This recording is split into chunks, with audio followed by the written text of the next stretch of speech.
अस्सलाम वालेकुम प्यारे बच्चों, मैं हूँ अली इमरान मुमताज़ और इस बुध लाया हूँ आपके लिए एक और मज़ेदार कहानी का नाम है रंगा डाकू और इसे तहरीर किया है हमाद रज़ा ने।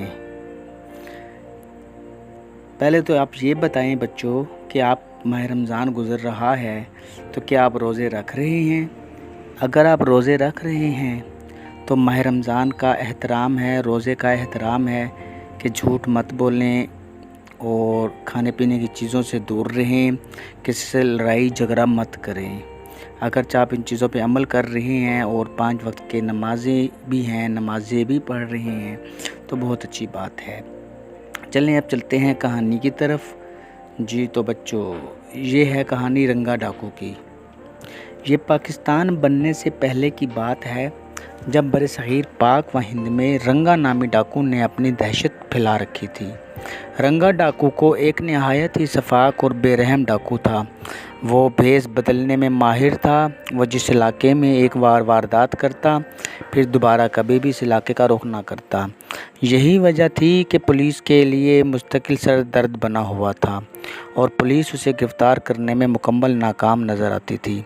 रंगा डाकू के ग्रुह के अफराद किसी भी गांव के बाहर खैमे लगाकर आबाद हो जाते थे और फिर अपने मतलूबा शिकार पर हाथ साफ करने के बाद वहां से हमेशा के लिए रफो चक्कर हो जाते।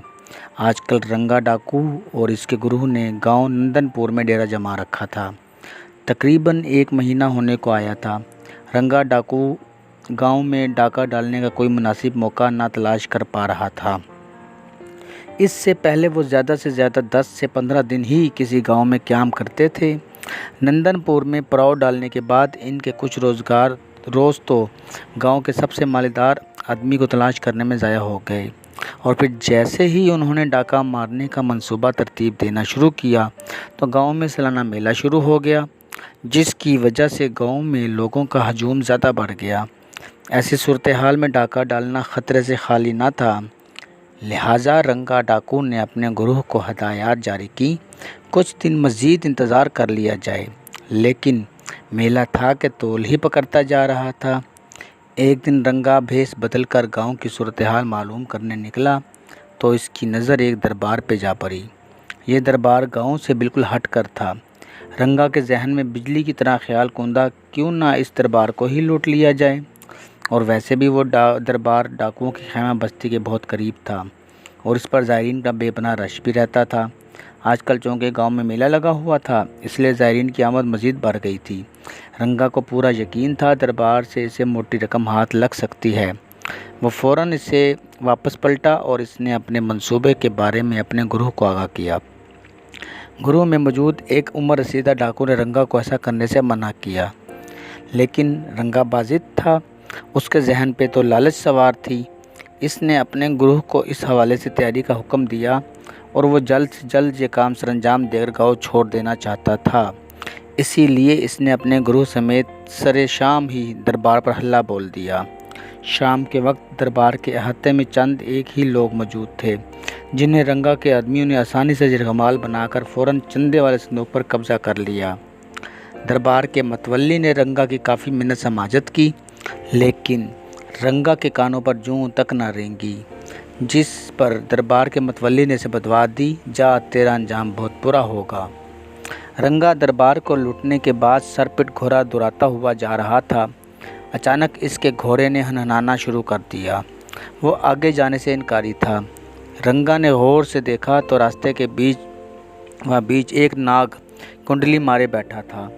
घोड़ा नाग को देखकर इस तरह बुरी तरीके से फटका कि इसने आगे की बजाय गांव की तरफ भागना शुरू कर दिया। इस दौरान रंगा डाकू को घोड़े पर अपना तवाज़न बरकरार न रख सका और बुरे तरीके से नीचे जा गिरा। रंगा के साथियों ने इसे उठाने की बहुत कोशिश की, लेकिन शदीद चोट की वजह से वो उठने से कासिर था। डाकुओं ने गांव के लोगों को अपनी तरफ आता देखकर भागने में ही आफियत समझी। गांव वालों ने रंगा को पकड़कर पुलिस के हवाले कर दिया। इस तरह आहिस्ता आहिस्ता इसका तमाम ग्रुह भी पुलिस की गिरफ्त में आता चला गया।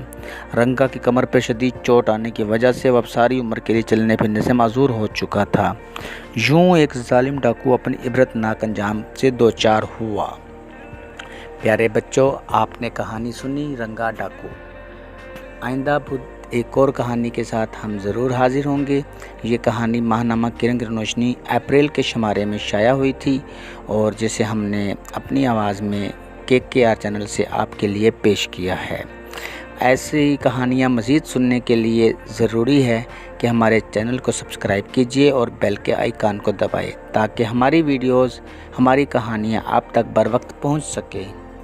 آئندہ ہفتے تک کے لیے اجازت چاہوں گا۔ اللہ حافظ۔